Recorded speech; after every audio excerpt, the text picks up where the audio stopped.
Welcome to another episode of Brian Carroll Show. I'm your host, Amar Patel, ASP Chair and Vice Presidential Candidate with Mr. Brian Carroll.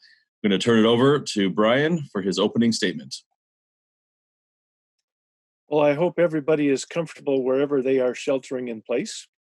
And things change so fast that anything that I say today may be already outdated tomorrow. And anything that I said yesterday may have changed by today. But welcome to the show. All right. We'll jump right into it, Brian. You got a whole good series of questions. Kind of taken some really densely packed questions and try to break them up into little pieces so we can take them apart a little bit. And then we'll see what people come up with. So the first question has to do with the discussion of the maybe government overreach, but it's with states like California, New York, and Pennsylvania, a hair's breadth away from martial law. What services must citizens be allowed access to? And for an example, Pennsylvania has shut down law firms.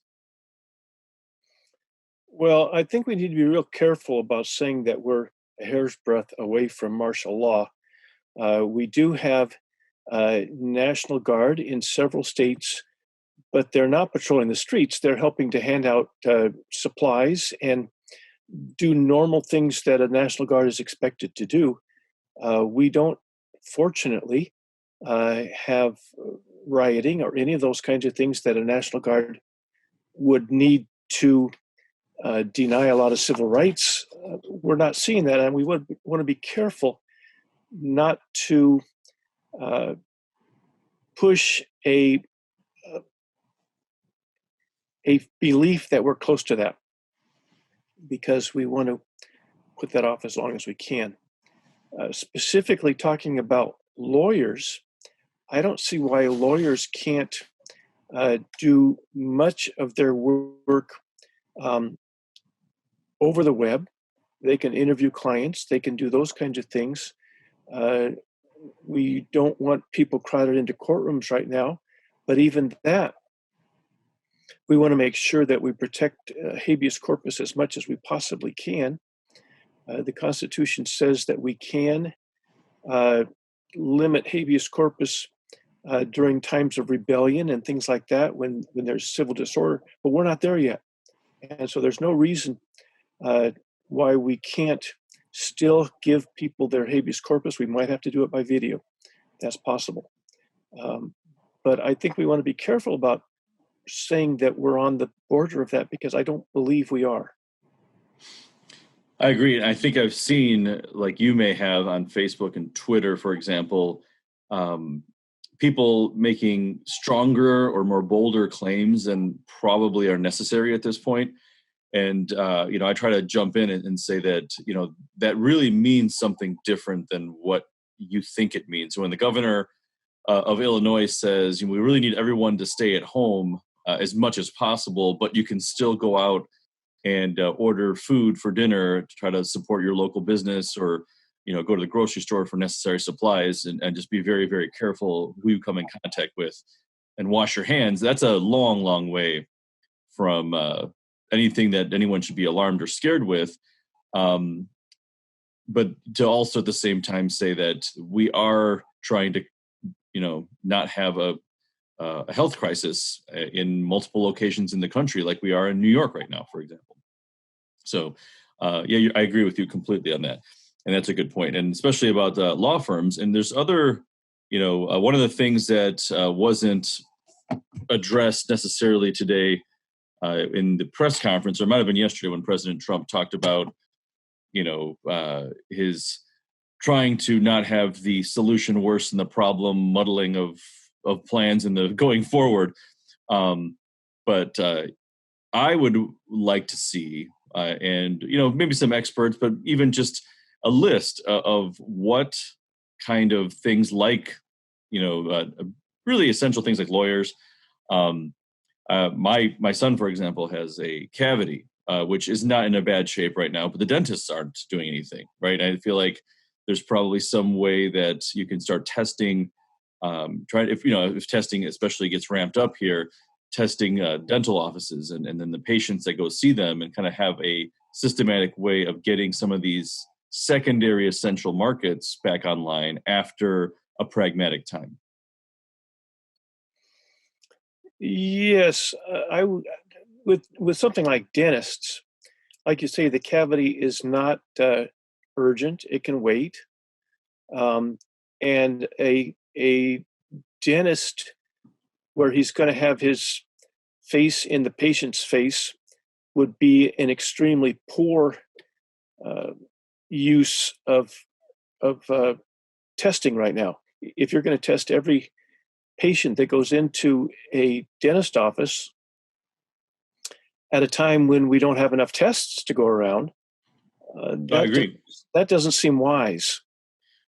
I think more that there needs to be a lot more tests before we even say that we're going to have Easter celebrations, for example. You know, I mean, like that, if we're not in a situation where we can do, that's actually an article I just saw about how Wuhan, you know, they had so many tests that they were testing not only the people that were showing symptoms, but like all their immediate family members and even more extended people before they started to get out of their quarantine. And they're a much stricter quarantine than anything we see here.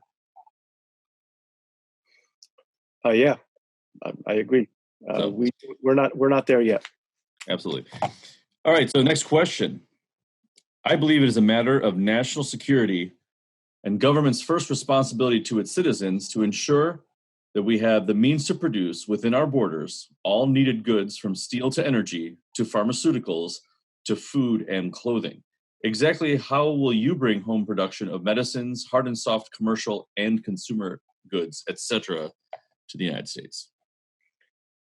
Well, it's not going to happen overnight.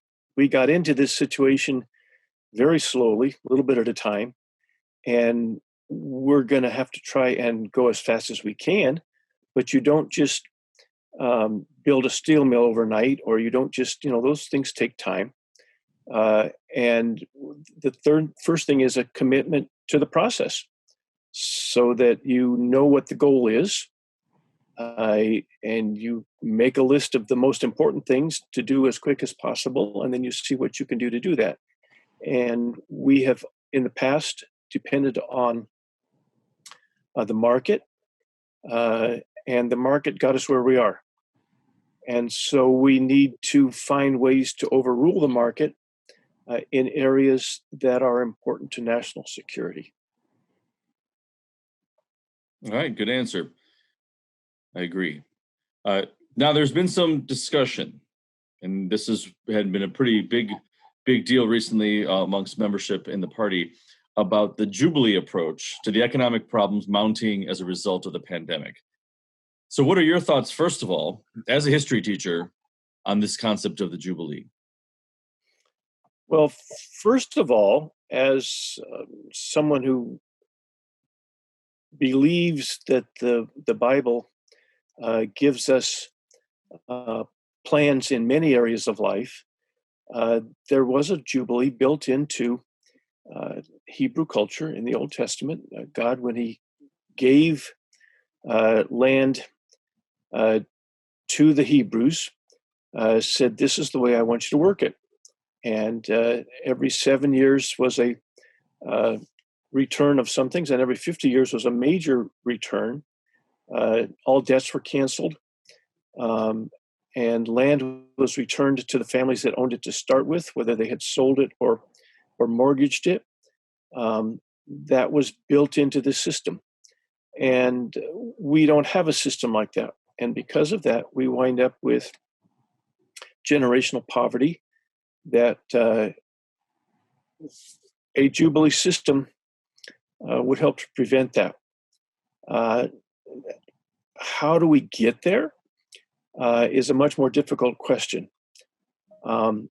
When you start to talk about canceling debts, student loans, medical debts that are causing so many bankruptcies in our country. There's so many different areas where it would be very beneficial to our economy to cancel some debts. But as soon as you start talking about that, you also get a feeding frenzy. And people are going to try and get their little thing put into it. You don't want to start that. When economies have reset in the past, it has oftentimes been in the context of a bloodbath. We certainly don't want the kind of thing that happened in the French Revolution. And I think there's a lot of people with privilege and money in our society who have kind of seen this coming, and it scares them, rightfully so. Once something like that happens, nobody stays in control. It gets out of control real quick. And we don't want that kind of thing. We don't want anything that resembles that kind of bloodshed. The people who are in the best position to do that are the people who currently have the wealth and the privilege. And they are in a position where if they can voluntarily decide to give up some of these things, they've got their favorite congressman that they've been donating to, and they could call their congressman and say, you know what, we really need to fix this, and let's see what we can do to get it fixed as quick as possible, and make voluntarily give up certain of their privileges and their wealth. One thing we need to do is make sure that when we talk about persons, we're talking about flesh and blood persons. Corporations are not persons. Persons are people who can bleed, people who, when they commit a crime, can be put into jail. We have corporations that are doing things that are criminal, but how do you put a corporation in jail? You can't. And so the first thing we need to do is go back to the idea that a corporation is a person. And a corporation is not a person. A corporation is simply a group of people that have gotten together to do business. But persons are flesh and blood human beings that can be injured, bleed, and also held responsible when they commit a crime. All right. So kind of a follow-up question on this is, what would you say, and the reason I'm asking you this is I've been talking about this as often as I can just to get people's feedback on the internet. Let me give you a little preface here. One of the things I'm sure you've seen and a lot of the viewers have seen over the last 6 months is how amazing our economy is. And this is the greatest economy, in 50 years. And we have record low unemployment. And one of the things I always would go back to is, if you cut corporate tax rates really, really low, that's going to fuel the economy for a while, and that while has an expiration date. But whatever the underlying issues in the economy are, they're going to surface again. You can't avoid that. You can put a Band-Aid on it for a while and it'll function, but eventually you're going to have to pay the piper. So this is something that may have been coming, or has been delayed, but now it was coming regardless of coronavirus or not, right? It kind of was exposed maybe prematurely by the virus and the epidemic. The pandemic, I should say. So now the question then is, though, when you ask a regular person, you bring this kind of idea of debt forgiveness up. A lot of people have said, I feel slighted because I have saved prudently, worked hard, and incurred no debt. So I kind of get the short end of the stick on this if everyone else gets their debt forgiven. Jesus told a story about a father who had 2 sons. And the one son was a wild liver, went through all his inheritance, and basically he rejected everything that his father stood for.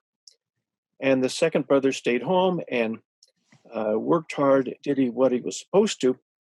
And the first son comes home after he has completely gone through all the money, and the father is overjoyed to have him back and throws a party. And the second brother one who stayed, is just really upset. And I think we have to approach it from that point of view. The father says, look, your brother who was lost is found. And we have dropped so many people through the bottom cracks of our culture.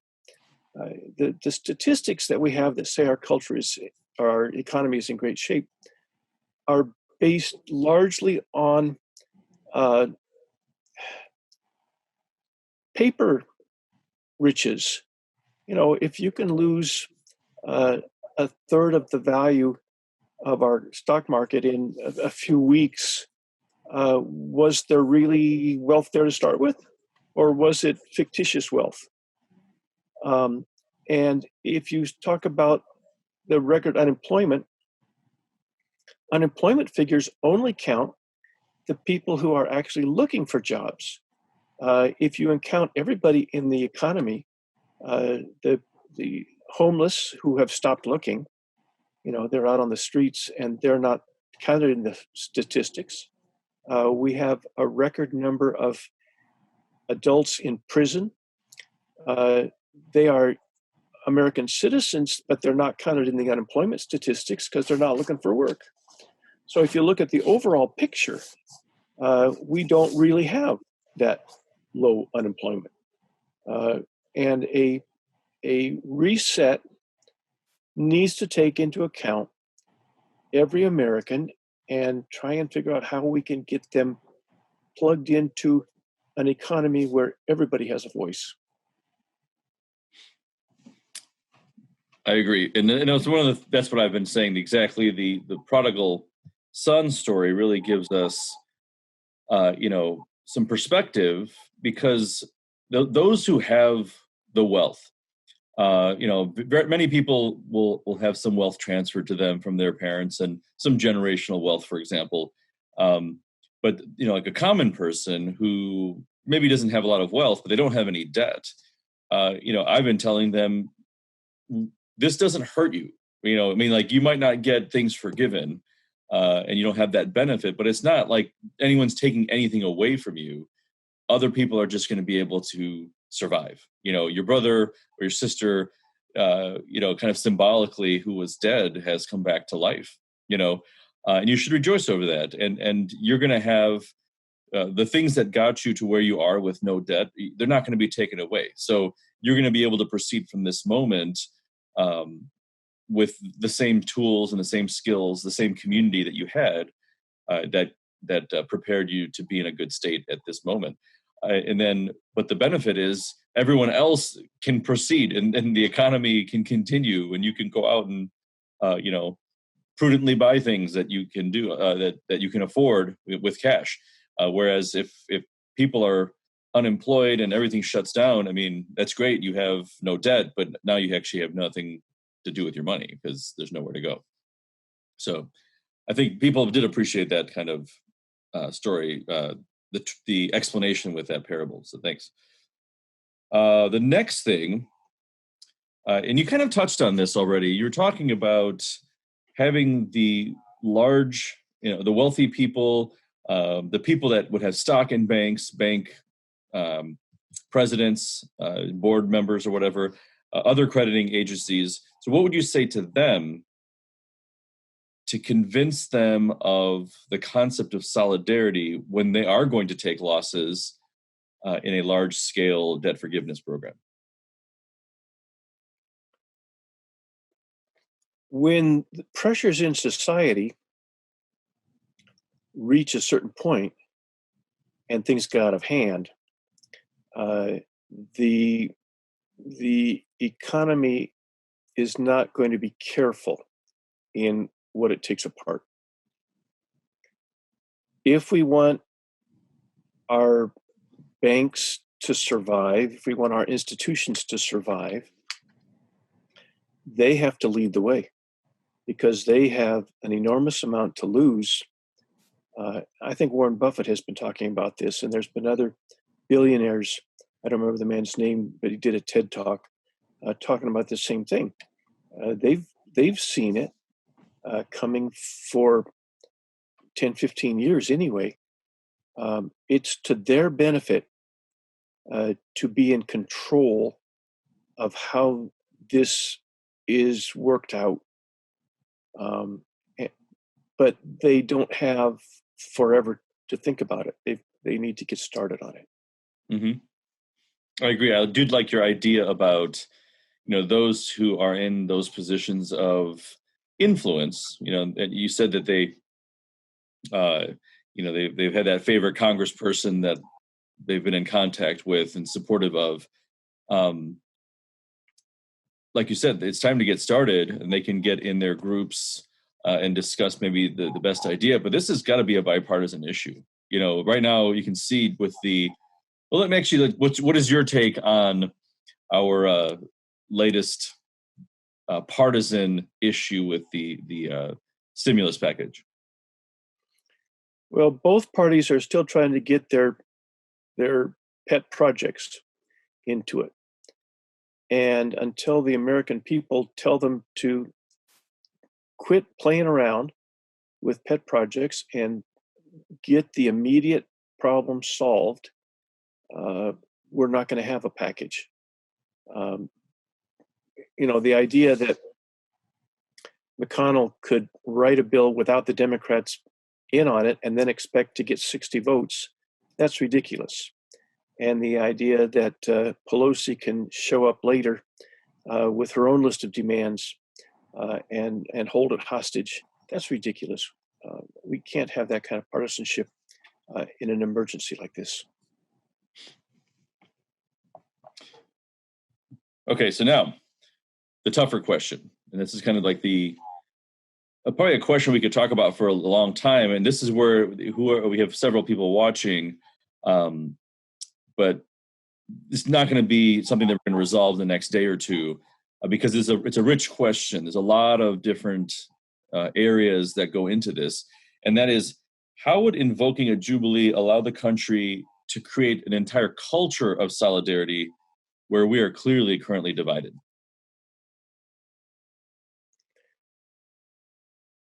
Everybody's going to have some input here. We can't have one faction impose it on the rest of society. That will lead to armed conflict. We have to have everybody a part of it. And that's difficult because right now we are so divided. Some of our states have ruled that when we cut down to just the basic services, some states have decided that abortion is not included on that list, and other states have decided that abortion is included on that. So trying to get everybody to agree on how we reset society in general is going to be a very, very difficult thing. But it is a point where we have to, as a society, make some decisions on what's important to us. And my own opinion, of course, is that the very first thing at the top is life. And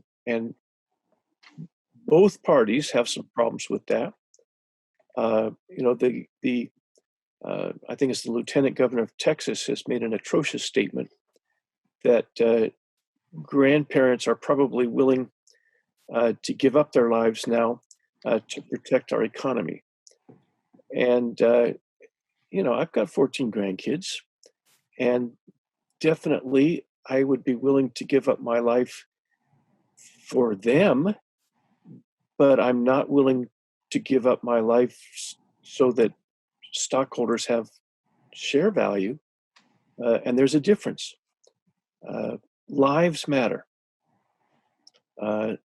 If the choice is between saving some lives and letting some banks go under, I'm in favor of letting the banks go under. So our values are so divided now that it's going to be very difficult for us to do that. But this is our opportunity. We have to decide what we want our country to look like for the next generation or two. Yeah, one of the things that I have advocated for is in terms of life and healthcare, and kind of having a whole life perspective towards healthcare, that we can put some partisan issues aside on, is starting with the most vulnerable. And this would be women who are pregnant, having prenatal and postnatal care for up to 6 months or a year, whatever the experts and you can look at, and having that be universal, starting with a baseline value on an issue that I think everyone can agree on. And then, you kind of try to avoid the pet projects of like where abortion, the Democrats are going to want abortion to be considered healthcare, and just put a hard pass on, like, we're trying to address a positive instead of fighting a negative. So let's go with a starting point, right? And so it's one of the things that I think when you're saying a baseline, I think there's certain things that would have an abounding amount of support for, and I think that's a list that we could definitely create, and then not try to create these omnibus packages where people can shove all their pork into, and then you have two sides fighting over a stimulus package that has 10 million things when you only need one right now. It's that poor people need money yesterday. I think you're right. We set our priorities. I think that Democrats who would like to see expanded health care ought to be willing to take a step in that direction and say that from the moment a pregnancy test is positive, that woman and that child have full Medicare benefits. Make that a starting point. And I would hate to see abortion covered there. It should be life that's covered. But yeah, we start where we can and move as quickly as we can. All right, I'm going to actually jump over here to the question and answer. There was a question. Leslie had a question that I didn't see at the beginning, but it specifically had to do with, couldn't we start by bringing light manufacturing back to local communities? Manufacturing medicine does not mean we have to build a steel mill. Yeah, everything we need is going to come with different requirements. I would like to see clean industries, and I would think that pharmaceuticals would probably rank in that category, started in rural counties where they're already financially impacted. My county here in Central California, we're about 3 hours drive from Los Angeles and 4 hours drive from San Francisco. But we have very, very high unemployment. And putting those kinds of factories in our area would decrease the pressure for housing in the big cities where it's such a problem, and improve the economies out here. And we would, at the same time, accomplish getting the products made in America rather than buying them from China. So those are all things that we could work on, yeah. And that would actually allow companies to pay a living wage that they couldn't do, like in a San Francisco or Silicon Valley specifically. Oh, yeah. And I think one of the things that's in the Democratic package is $15 an hour minimum wage for everybody. And I think in San Francisco, $15 an hour is nowhere near enough. And in my county, it would go a long way. So I think those kinds of things need to be adjusted, maybe county by county. Sure. Looking to see if there's another question. Not yet. So one thing that I had brought up and I had posted on the main Solidarity page on Facebook is the concept of, and this is from something that I'm not sure if you were on with John Maydai when he talked about this, but it's in his book and it's also in an article that he wrote. But it's the rethinking of patents, specifically healthcare patents. And I want to frame this question with the COVID crisis and kind of looking at the idea of all this testing and then in terms of cures, or I guess treatments. His suggestion was, as healthcare being a common good, that patents don't really seem to be effective in doing what typically happens with innovation. And the point that he makes in a very well-written article is that generally when there's an innovation, it actually brings prices down. So you have this situation where innovation has astronomically increased pricing structures, especially with pharmaceuticals. So his idea is instead changing the patent system into more of a licensing system, separating research and development from production. And so then you would have research organizations that would be doing only research. I added on the idea of having even a worldwide consortium and just taking healthcare kind of into a different direction where people can make money if they want to produce items, but then there would actually be competition. You'd have multiple companies that could license the same technology, and whoever can make it the fastest and the best doesn't have exclusive rights to contract with the U.S. government when we're in a crisis. You know, like everyone can be cranking out ventilators, for example, or medicines that are effective. Yeah, I agree. And I think in the past we've seen cases where university researchers came up with ideas that then private industry got a hold of and jacked up prices, or NASA developed a whole lot of things as part of the space travel that other corporations then got a hold of and began making high prices on. There's got to be a better way. We do want to see the innovation, but we don't want to see price gouging.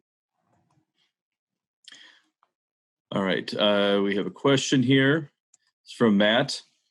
So Bernie Sanders admires the economics of the Scandinavian nations, but is radically more pro-choice than they are, on abortion in particular.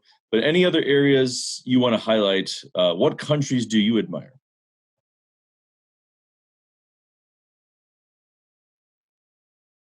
I think every country has some problems. Many of the countries that are more equality of economics are pro-choice. They are countries that are more accepting of assisted suicide. There's every country has some good things and some bad things. Maybe I'd have a trouble coming up with good things about North Korea, but most countries, and I've traveled extensively. I've visited, 22, 23 different foreign countries and spent time not just, touring, but getting to know people there.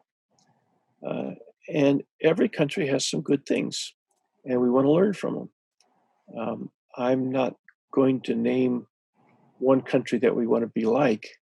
I think we can pick and choose the good things from many countries and try and implement them here. Yeah, one thing I would say, as the son of immigrants and the nephew of immigrants and the grandson of immigrants, that my father actually and my mother, they hosted many of my aunts and uncles to live with us while they were transitioning from India into the United States. And, they got jobs for them. They helped them buy their first homes and then supported them through some transition process into their homes. And some of their children came over. So growing up, there was rarely a time when we didn't have at least one other entire family in our house. sometimes it was two sets of aunts and uncles in our house, and my grandmother was always with us as well. So there's always a lot of close family action, and one of the things that I just took for granted, because I'd go over to my friends' houses and there would be, the two parents and then maybe a sibling or two, and just a quiet household. There'd be nobody there, and then like, well, where's everyone else? And they're like, what do you mean? Like, well, I have like 9 people at my house at all times, so it was always a kind of an adventure. And I think that kind of intergenerational family structure and the importance that my parents put in that makes me appreciate the necessity of community, especially family relations. But some people, even when you move, especially away for work, you don't necessarily have that. I live 5-10 miles from my hometown, and I think subconsciously I always kind of felt a comfort when I was like looking for work, that I would just work somewhere close to where I grew up, because that's where all my family is. All my aunts and uncles live within 20 miles of the radius of my house, and in this kind of crisis situation, it's very comforting for me that if for whatever reason, something happened, and actually not even necessarily in this kind of health crisis, but if my house burnt down, tomorrow, I have like 5 family members that I could go over to and stay with for, inordinate amounts of time, indefinite amounts of time. I'm sure they would say you can stay forever, make yourself at home, and this is just now your house. And I think those are lessons that as Americans, I don't know if we've just gotten so far from that. Is that something that you think we could recapture, the idea of extended family relations being so important as to keep people tied down, or just remain super connected? Well, I also grew up not in the same house with everybody, but my mother's siblings and her parents were all very close proximity. My first memories are my mom and her 2 sisters. Our families were 3 houses in a row, and Grandma's house was within a mile or 2, and we were there a lot. And so I did grow up with that close extended family. My other grandmother lived with us from about the time I was 6 or 7. And I do believe that system is ideal, but government can't impose that. We can change, tax laws and things like that to encourage people taking in aged parents. We can do things that might encourage. For instance, right now, the families that are having the easiest time adjusting to the current situation are the families that were already homeschooling their kids. Very little has changed for them. And they were able, these are families that one way or another were able to allow one parent to be a home parent full time. And we lost that ability starting back in the 60s and 70s. And it was a good thing that women had more freedom to get out and work. But very quickly, it became expected. There's the freedom to do something, and then there's the expectation that you will do that. Women who wanted to stay home with their kids were frowned upon by society. And there was a stigma to it. And I suspect part of the encouragement for that came from government, who wanted to tax the labor. You can't tax the labor of a woman who's watching her kids, but it's a very valuable thing to society. And if you have a woman who is employed, you can tax her wages. and she's paying for childcare, you can tax the wages of the childcare worker, and government gets taxes all over the place. Um, and that should not be the impetus for the decisions that families make. We need to make it easier for a family that wants to have a parent, whether it's the father or the mother. I know some families where it's the father doing the homeschooling, but there needs to be a way where families who choose to have a parent at home full time with the kids are valued. I think, for one thing, any parent that is home taking care of children or an aged parent should be given a quarter of Social Security credit. You know, my wife, who has been in and out of the workforce all her life, winds up with 10 quarters short of being able to collect Social Security. And she paid into it all the quarters that she was working, but she can't pull out because she does not have enough qualifying quarters. She was not on the sofa watching TV during those years. She was actively doing something that benefited society. And even if no payments went into Social Security for her, if she was just given qualifying quarters, that would be a big step in the right direction. So we can do things that would encourage families, or make it easier for families to make decisions that could move in that direction. All right, Brian. I don't see any other questions, and I'm sure we'll have a rich amount of things to discuss next time we get together, because there's just so many things going on. But I don't want to just sit here and just chit chat when we have other things we can be doing. I appreciate your time. One of the questions I actually had for you is, I know that you're going to be busy like I am, obviously, with the election, in just doing the campaign. But have you thought about spending a little bit of time as a delegate for the national convention? I have not felt that I had the time and ability to study all the issues. I'm not led in that direction. I think there's probably a lot of good people out there that I'm willing to trust to make those decisions. If it looks like there's a shortage of people, I'll reconsider that. All right. Great answer.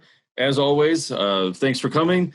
Everyone, thank you for your questions, and we will schedule some other event in the not too distant future. I can't promise it'll always be Tuesday evenings. As Brian said, though, he doesn't really have anything on his schedule right now for the short time. I actually don't either. So maybe we'll be back next Tuesday, but we'll say goodbye for now. Take care. Been a pleasure talking to you.